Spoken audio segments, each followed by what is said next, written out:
जिन लोगों को सूखी खांसी रहती है, जैसे आजकल सर्दियां हैं ना, हो जाती है जब नमी के कारण, तो आपने सूखी खांसी को दूर करने के लिए 3 मुद्राओं का एक साथ अभ्यास करना है।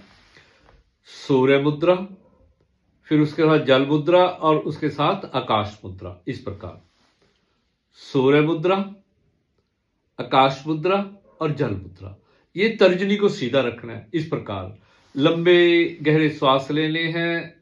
रात को सोने से पहले कर लें, सुबह कर लें, दिन में जब भी समय मिले या जब आपको खांसी हो तब इसका प्रयोग करें। जो ड्राई कफ है, जिसमें बलगम नहीं है, तो वो तंग बहुत करती है, जिसे कई दफा कुकर खांसी भी कह देते हैं, ये दूर होगी इन 3 मुद्राओं का एक साथ अभ्यास करने से।